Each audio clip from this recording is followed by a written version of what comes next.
Hi, thank you for joining us on this episode of Sports Bets for Free. My name is Scott Jenkins, your host, just a local sports bettor here in Phoenix, Arizona.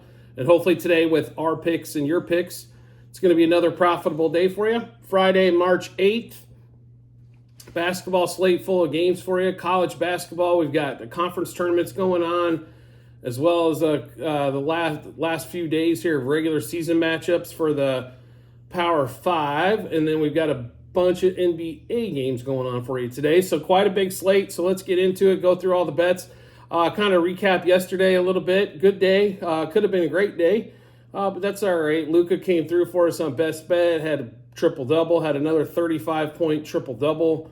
Absolutely ridiculous. Little discrepancy in that UAB game, Temple game going on. Something weird was definitely going on when the line went from 3 to 9. Pretty quickly. They still covered the 9, so hopefully you were able to get in on that one. But overall, good day. Move on to Friday here in the weekend, make some more money. That's what we're here about. Let's get started with college basketball first. So college basketball, a couple games going on already, but we'll give you the games that we're on. Missouri Valley Conference here, 4-5 seed. Northern Iowa at home, or not home, the home team, the 4 seed against Belmont. Belmont with a big win yesterday, so playing back-to-back. Northern Iowa, though, being the higher seed and not having to play yesterday, they are the dog between 1.5. Belmont played really well yesterday, but having to come back and play those back-to-back games can be a little bit difficult. We like Northern Iowa in this spot here. They've been a little bit better all season long, and we expect the same out of them today. And they're a dog. So Northern Iowa plus a half first half and +1 for the game. One more time, Northern Iowa plus a half first half, excuse me, and +1 for the game. Next game up that we're on, we get to the 5 o'clock Phoenix time, 7 o'clock Eastern. Evansville, Drake, Indiana State and Drake, top 2 teams in the Missouri Valley. I think Drake's probably going to win this. If it wouldn't have been for a couple blips at the end of the season, they win the regular season Missouri Valley Conference. But Evansville is not any, how do I put this? Should not be any imposition for them making it through this tournament here. Drake to win the tournament, I think for the tournament start, Missouri Valley started was +200. We still like Drake to win this tournament, and we like it to get it started off today and with the cover. So Drake -7.5 first half. -13.5 for the game. Drake -7.5 first half, -13.5 for the game. And this is our favorite college play of the day as well. Next game up for us, another 5 o'clock Phoenix time, 7 o'clock Eastern, VCU, Dayton. Dayton, 8.5-point home favorite here. VCU has played, that might be the best way to put it. Dayton, of course, them and South Florida have been the cream of the conference in the AAC. So, but we do like VCU here to keep it tight and have an outside shot at possibly winning this matchup here. So we will take VCU and that substantial amount of points at 8.5. So VCU plus 4.5 first half, plus 8.5 for the game. One more time, VCU plus 4.5 first half, plus 8.5 for the game. Next game up for us, going to be, as we can find it here, Bradley UIC. UIC can be a little pesty sometimes when they're at home. It's tournament time now, 7:30 Phoenix time, 9:30 Eastern here. We like Bradley. It's a big number, but we think Bradley kind of cruises through this game. Would not be surprised if Bradley wins this thing by 20, to be really honest. So we'll take Bradley here. -6.5 first half. We did take a -12 for the game in order to cut the juice down. There are some 11.5s, but they look like they're -120 out there. Bradley -6.5 first half, and then also -12 for the game. Last game up, San Diego State that we're on anyway for tonight. San Diego State, probably best Mountain West team. Boise State on the road, getting 6.5. I'll be really honest here. I don't think 6.5 is near enough in this one. San Diego State's been deadly at home. Boise State, on the other hand, has been not so great on the road here. Like San Diego State quite a bit in this matchup. They're not going to make the Final Four run they think they did last year, but they are a team that can cause some problems for you. They play good defense. If they're shooting the three well, they can cause a ton of problems for teams coming tournament time. But we'll take San Diego State minus 4.5 first half, minus 7.5 for the game. One more time, San Diego State minus 4.5 first half and minus 7.5 for the game. Let's get over to the NBA slate. First game up for us is going to be Pelicans 76ers. First game on the board. Pelicans going on the road to Philly, 7.5 point road favorite, 222 total. If you don't know about the Pelicans, you need to pay attention. They are the 5 seed in the West, and the 76ers are trying their best to play themselves out of the playoffs completely, or at least be in the play-in tournament here. The 76ers without Maxey, again, without Joel Embiid. Obviously, he's been gone for quite some time, but Maxey's still in concussion protocol. Can somebody explain to me why Tobias Harris, I understand they couldn't get rid of his contract, but you're basically the lead scoring option that's left, and you score 8 points in their last matchup. 8? And you weren't hurt. You played normal minutes. 8? Tobias is one of those enigmas you can't figure. Now, if he comes out and hits a couple 3-pointers in the first quarter, I swear he goes over his point total. But if he misses them or doesn't get them, and he's one of those shooters that have to be wide open. He's not a guy that's going to take a contested 3 unless it's at the end of the clock. That's the difference between him and going over and under his point total. So, his point total's back up to, what was it? It's at 19.5. It was 20.5 the last game, and damn near went under it by, he went under it by 12 points. 12, 11, 13 points. So, on the other hand here, we do have a Pelicans team playing really well. They've been one of the best cover teams in the first half all season long behind the Celtics in the first half there. And Zion has been putting together some solid numbers all season long. Now, the key is, obviously, he's been healthy. We've seen this from him before, so it should be no shock on that one. Now, with C.J. McCollum, more three-point shooting, obviously Brandon Ingram, kind of that mid-range game. Valanciunas, rebounds and blocks and gives us some solid minutes. And Trey Murphy and Herbert Jones have really stepped up, I think, in this one as well. So they've played well, the Pelicans have. It would not shock me if they end up at a 4 seed or something like that for the Western Conference. I think 5's probably where they land. And 5 seed's a great season for them. Be one of the top 5 teams in the Western Conference, you got to be pretty damn good. Zion trying to lead New Orleans back, get this team excited again. Zion's always been the real deal. The big difference has been, health, right? Can he play? Is he going to be able to play 65 games in a season? But he's really been strong all season long. Now, he does teeter on his points prop a lot. He normally doesn't destroy those, but they have so many weapons on the offensive side of the ball. I think it gets passed around quite a bit. It's not like they feature Zion in the offense. He's one of their top scorers, but Brandon Ingram's not too far behind. C.J. McCollum's not too far behind. And a lot of times when you focus on those 3 guys, Jones and Murphy get wide open looks, and they pass the ball. So a lot of positives there for the Pelican side, and definitely not for the 76ers side. When Tobias Harris is your leader, I think you're in big trouble. We'll put it to you that way. That we love the Pelicans tonight. I can't believe the line's still only 7.5. Thought this thing would close closer to 10 with Maxey definitely being out in concussion protocol, but we'll take the gift here. I think the Pelicans run away with this one. Pelicans minus 2.5 first quarter, minus 4.5 first half, and minus 7.5 for the game.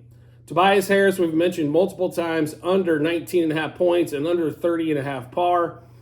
We also like Zion tonight quite a bit. Zion over 22.5 points, 25 plus points, over 33.5 par, and over 5.5 rebounds. And then Kelly Oubre to get 2+ turnovers. So one more time, this Pelicans 76ers matchup. Pelicans minus 2.5 first quarter, minus 4.5 first half, minus 7.5 for the game. Tobias Harris under 19.5 points, under 30.5 par. Kelly Oubre for 2+ turnovers. And then it's Zion prop time. Zion over 22.5 points. Zion 25+ points, over 33.5 par. And then we're also going to take Zion over 5.5 rebounds, so 6+ rebounds for Zion in that 76ers and Pelicans matchup. Then we get to the next game, Wizards, Hornets. Wow. When you look up bad NBA basketball, these two teams matching up might be the ticket. You got a Hornets team that's depleted with injuries and then trades. They finally got rid of the Hayward contract. Congratulations there. Brandon Miller, we've talked about this in multiple episodes before. Poor guy. Not only is he not getting as many minutes as he probably should, but you're in an offense that Miles Bridges controls for the most part. And he is hero ball happy. Might be the best way to put that on that. The offense doesn't move. So it's bad times there. If you want one that's even worse, go to the Wizards. They're tied for the last 9 wins on the season so far. Have been absolutely pitiful. Of course, the Wizards. This would probably be the year where they get a number 1 pick when there's not that slam dunk for sure Hall of Famer that's going to be the top pick overall. Suits the Wizards about right. Kuzma. Jordan Poole's blown up the last couple games coming off the bench. I mean, how bad has Jordan Poole fell when you were a star with the Warriors and now you're coming off the bench for the Wizards? It's bad times in D.C. I don't know how they right the ship. The one good thing is they got off the Bradley Beal contract. That saved them a lot of money. Question is, can you get another free agent to ever go there? Probably not for some time, so you're going to have to build this throughout the draft. And overpay guys that are, second, third, fourth tier players and pay them like they're top tier players. So this is an ugly one tonight. We don't like the side at being the number at 2 and the 226. More than likely probably goes under. We considered playing betting the under here, but we're just staying away from that one as well. We'd like some player props in this game, but beware. I mean, this is bad basketball at its finest. So Brandon Miller for 20-plus points. Brandon Miller, 3+ threes, 4+ threes, and over 28.5 par. Miles Bridges, over 2.5 turnovers. We go back to the well on that one again as well. And Denny Avita for the Wizards, under 15.5 points and under 28.5 par. Avita ends up with 14 points, probably more than anybody I've ever seen. He's not a bad little player. It's just they tend to overvalue this because they're playing the Hornets, so they expect more scoring out of these players. I don't think it comes from there. He's consistently 14, 15 a game on that one there. So you got to take advantage of the under when you can. Not to say he couldn't go over this number. There's always a possibility that they go over, but I like the under on this one. So we'll go through this one more time on the Wizards and Hornets, and then we'll flush this game down the toilet and get on to the next one. Brandon Miller, 20-plus points. Brandon Miller, 3+ threes, 4+ threes, and over 28.5 par. Miles Bridges, over 2.5 turnovers. This ticket cashes at a ridiculous rate.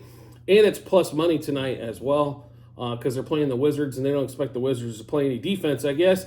Denny Avita, under 15.5 points and under 28.5 par. Now let's flush that game out of our system and get on to another game here. Magic heading to the Knicks. If you're not aware, did you know the Magic are a top 4 seed in the Eastern Conference? Most people aren't aware that they've moved up to the number 4 seed, and they've been playing well. Strength of schedule remaining is still top 10 easiest out there. Could they make it a run at the top 3? Probably not, unless Cleveland completely collapses, which what they've been doing lately, it's definitely a possibility. Even though they had that amazing comeback win against the Celtics, they have not looked good without Mitchell. Mitchell missed 2+ games out of the break because he was sick, and now he's got a bone bruise. So he's out at least until next week at the earliest. The Magic, though, Banchero's been on a run since the All-Star break. Jalen Suggs has been knocking down 3-pointers like mad crazy since the All-Star break. Franz Wagner is doing what Franz does, and that's to get you, a solid 18 points, somewhere around, close to 30 par with points, assists, and rebounds. He's just a solid all-around player. Hasn't been shooting a lot of threes. Banchero hasn't been shooting a bunch of threes either. Wendell Carter, though, he's a game-time decision today, so we backed out after we had 9 void bets the other night with Wendell Carter. He's played really well. This team's been moving in the right direction. They do turn you over a bunch, so they create a lot of points off turnovers. That might not hold up as well in the playoffs, but I think regular season-wise, they get into they're going to get into the playoffs, and they got a shot at winning at least the first round series on that. The Knicks, on the other hand, Jalen Brunson, another game time decision. Anunoby, Julius Randle still out. Mitchell Robinson still out.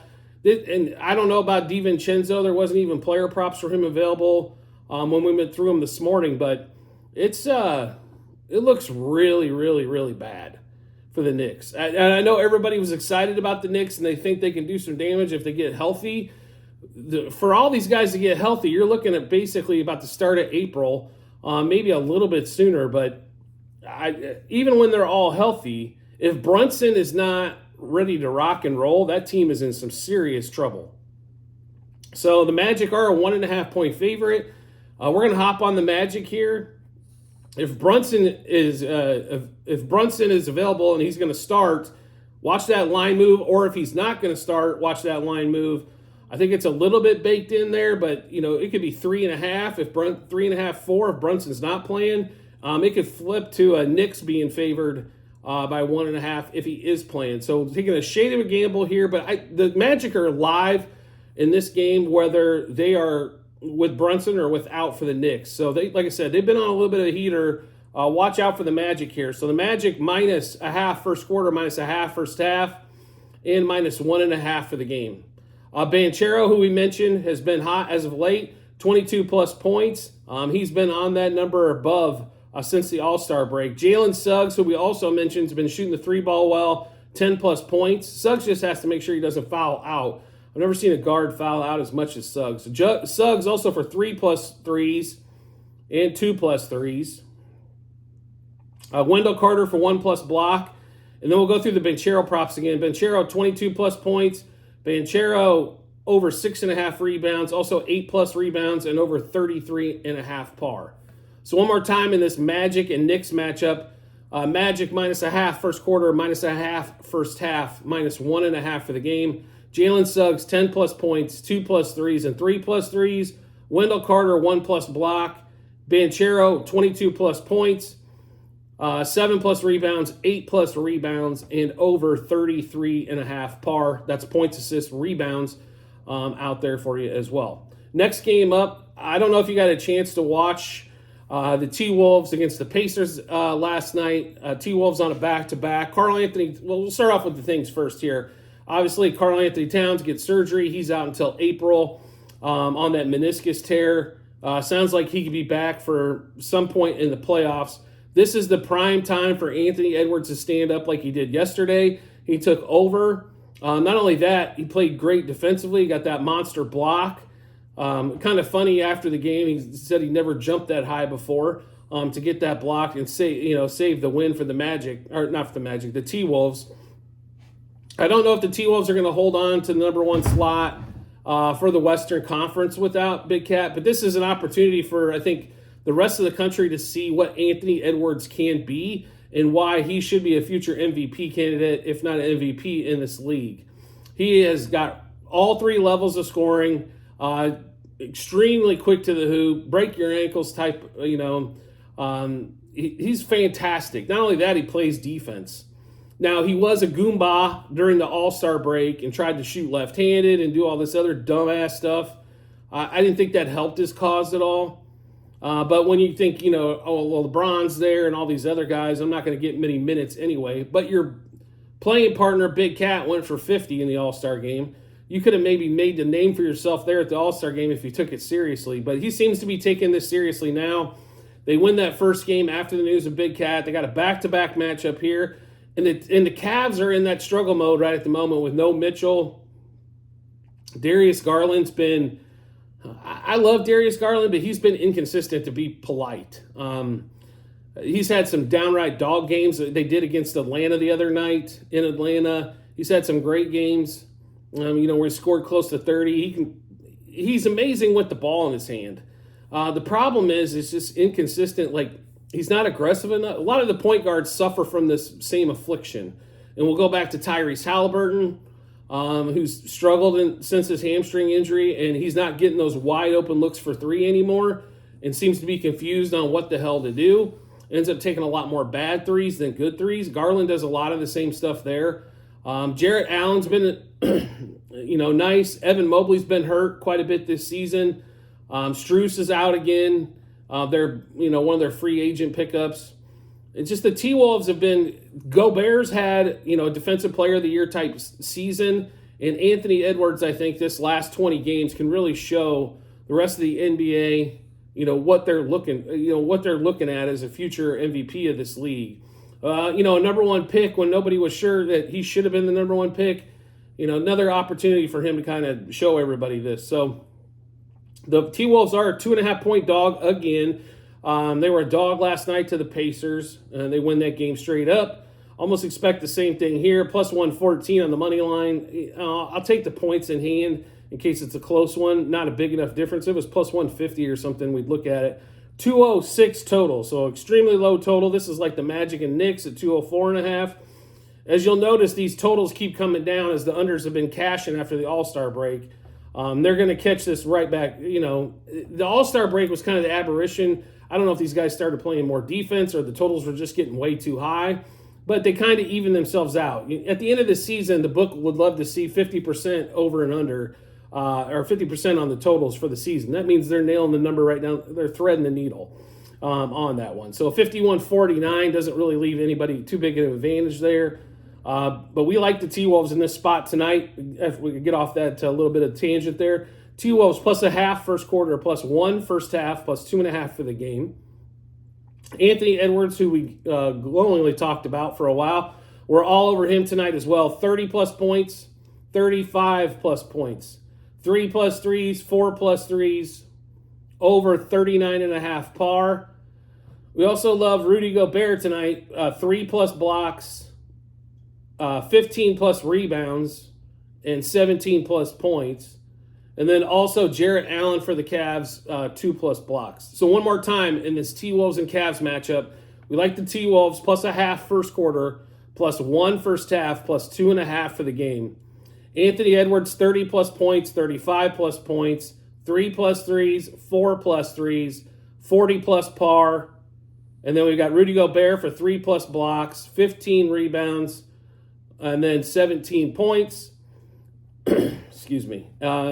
And then we've also got, a Jarrett Allen 2-plus blocks. So a lot of good bets in that game there, I think, available. Next game up, one of our favorite teams to play this season so far has been the OKC Thunder. They are hosting the Heat. They are 8.5-point favorite. The Thunder come off the road trip. They didn't cover against Portland in their last game. Had a little bit of a rough road trip, a little bit above 500, but not where you think the Thunder would be. They are excellent at home, though. The Heat do create some problems for a lot of teams. Here's the thing with the Thunder, though. They've got enough to chase them around. Defensively, they have the rim protection with Chet Holmgren, even though he struggled blocks-wise lately, but he tends to block more shots at home. He's been rebounding, though, quite well. SGA struggled to score a little bit here and there on that road trip. Losing to the Lakers wasn't beautiful and barely not even covering against the lowly Blazers. But that being said, this team is different, a little bit different at home as most teams are. It's a tough place to play in OKC, and the Heat on this long ass road trip here. I'll put it to you this way: I've tried to figure out a way to play the Heat here because the Heat have been pretty good since the All-Star break. They seem to be making their run towards the playoffs. I really don't see it, though. The Thunder, in my opinion, have the best chance probably to win and to get the number 1 overall seed in the West. So we're going to roll with the Thunder here tonight. If you haven't watched the Thunder all season, do yourself a favor and carve out a couple hours to watch the Thunder. They have been fantastic, especially when they're at home. You can kind of see what they're all about. And they're still, odds to make the Western, to make the, NBA Finals are still way up there, even though their record, they have been fantastic all season long. So Thunder minus 2.5 first quarter, minus 5.5 first half, minus 8.5 for the game. Holmgren for 17-plus points. Holmgren 20-plus points. Holmgren 2-plus threes and 3-plus threes. Holmgren 9-plus rebounds and 28-plus par. Then we've got SGA for 30-plus points, 2-plus threes, 6-plus assists, and 2-plus steals. Holmgren we also have for 3+ blocks. There was not an option out yet for 4 or 5+ blocks. So do make sure you check out the Google Sheets at the end of the show. I'm sure we might have a couple extra wagers here on the Thunder and the Heat. But one more time, Thunder, -2.5 first quarter, -5.5 first half, -8.5 for the game. Holmgren, 17+ points, 20+ points, 2+ threes, 3+ threes, 9+ rebounds, 28+ par, and 3+ blocks. SGA, 30+ points, 2+ threes, 6+ assists, 2+ steals. Interior Rozier for the Heat, 2+ turnovers in that one as well. Next game up, Hawks, Grizzlies.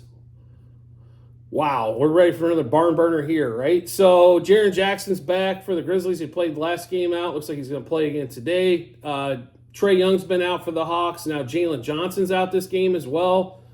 So it's going to rely a lot, I think, on DeJounte Murray here. The Hawks are a 3-point road favorite, 216 total. The Grizzlies, amazingly enough, on the road have been covering quite a bit, getting all the points there. But at home, it's been a little bit of a struggle. They lost a couple back-to-backs against the Trailblazers in their last couple of home games.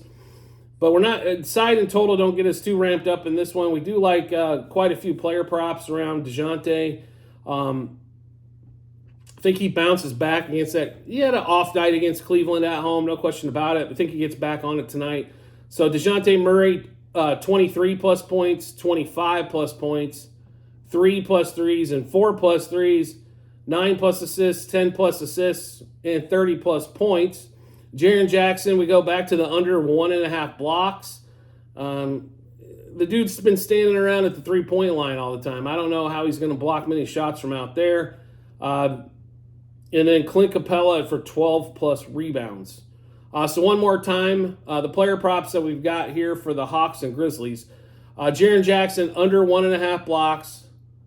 Clint Capella, 12+ rebounds. And then it's a bunch of DeJounte Murray here. 23+ points, 25+ points, 3+ threes, 4+ threes, 9+ assists, 10+ assists, and 30+ points for DeJounte Murray. Next game up, Bucks-Lakers. Line has moved on this one. 1.5, 2.5 is about where the number sits. The Bucks have been red hot since the All-Star break. The Lakers have not. The Lakers look like they're expending every bit of energy that they have trying to hold on to the play-in tournament. You give too many games away early, and this is exactly what happens. You know what I mean? So line currently 1.5 to 2.5, depending on where you're looking. Total right around 230. 230.5. So we're staying away. I'm not saying we're going with the Bucks here. Total, we're not. The Bucks unders keep rolling in, no question about that. But man, I just don't.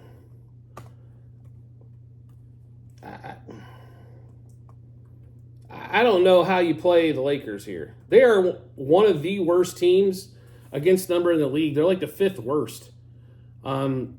Even with getting, being a dog here in this situation, the Bucks have played better. It looks like Giannis is playing tonight. The Warriors do get a win against the Bucks on this road trip. The Warriors, in my opinion, create a lot more problems than the Lakers do. Anthony Davis has been on an absolute nosedive here since the All-Star break. Don't think Anthony Davis is going to do anything tonight against this bigger line. On this one, LeBron's played extremely well, but also turned the ankle in the last game, so we're not quite sure if LeBron's going to play. But it should be a no-brainer, I think, to go with the Bucks tonight. Bucks -0.5 first quarter, Bucks -1.5 first half, and then -1.5 for the game. So you're laying the same number down for half and game. Just less juice is what we're playing there. Anthony Davis, under 23.5 points. This is lowest point total we've seen in quite since the All-Star break. And under 12.5 rebounds, under 39.5 par on that one there. Then we like LeBron, if he is playing, 25+ points, 2+ threes and 3+ threes, and over 40.5 par. Giannis for 12+ rebounds. And then we've got little bit of Damian Lillard action for you here. So Lillard, 25+ points, 4+ threes, and 5+ threes. So one more time in this Bucks-Clippers matchup, not Bucks-Clippers, how about Bucks-Lakers matchup? Bucks -0.5 first quarter, -1.5 first half, -1.5 for the game. LeBron, 25 plus points, 2 plus threes, 3 plus threes, and over 40.5 par.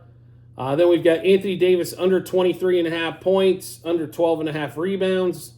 Lillard, 25 plus points, 4 plus threes, 5 plus threes, and Giannis for 12 plus rebounds in that matchup there. Then we get to the last game of the night, Rockets, Blazers. Rockets 6-point home favorite. Don't see that too often for the Rockets this season. 218.5 total. Blazers are like, you need a spreadsheet to figure out all the dudes gone for the Blazers. And Grant's a game time decision. I think they've got a bunch of guys. Shannon Sharp, that he's been out pretty much the whole season. The Rockets, on the other hand, have been playing okay ball. They sneak last road win they got against Phoenix, snaking one from the Suns there. And the Rockets have not been, I'll put it this way, the Rockets, I think, kind of where we expected them to be, probably a little bit better defensively. Jalen Green needs a little bit more seasoning, I think, on that team. One good surprise for them has been Cam Whitmore coming off the bench, but the rookie's been playing extremely well. Expect him to be probably in the starting lineup next year. But they've been playing okay. We got some Sengun's been on fire as of late. Just player props for us in this one here. We do like Sengun over 22.5 points, over 38.5 rebounds. We like Anthony Simons for the Blazers, over 3.5 turnovers. That Houston defense does travel. And then we mentioned Cam Whitmore, over 12.5 points, 2 plus threes, and 3 plus threes. So one more time in this Rockets-Blazers matchup, we've got Sengun over 22.5 points, over 38.5 par. Whitmore, over 12.5 points plus points, 2 plus threes, 3 plus threes, and then Anthony Simons over 3.5 turnovers. Like I said, a couple of games there, that's going to be one of those games might fell asleep to and all of a sudden wake up and should see some winners there. On that one there. But we mentioned this a couple times before in the show. At the end of every episode that we do, there will be a link to the comment section to our Google Sheet. This is a ledger of all of our bets, what juice we got those at, how many units we placed, and then obviously what book we placed them at. And then also you'll see the result once the game is finished on that one. We're going to have multiple sports that we're betting on, so make sure you're in the right tab where you want to look. We've got baseball last year and this year. We've got football the last couple of years. We've got basketball, obviously, we just went through. And then we've got like miscellaneous sports for the most part, not non-mainstream. We're big into Formula One, so if you want to follow along with that, we've got quite a few Formula One bets going on. Also golf at the Arnold Palmer Invitational. We've got those going on. And we'll have a bunch of plays for UFC 299 that's coming up tomorrow as well. So those Google Sheets are our ledger. You can see how we've done so far this season, last season, whatever season you want to take a look at on all of our bets that we do make. We are volume better, so it is hard to keep up unless you're looking at these Google Sheets and making sure, just fact checking or verifying that's what we took. So do make sure you check those out when you get some time. And as always, if you could subscribe and get notifications to our YouTube channel, when you do, it makes life really simple to find us once you hit that subscribe button. Turn notifications on for YouTube. You'll get a notification to your phone or device to let you know Sports Bets for Free has dropped some new episode of bets. Give you plenty of time to match them up with your bets and give you that ton of confidence you need heading to the betting app or betting window. I do appreciate everybody's support as always and look forward to seeing you on the next episode.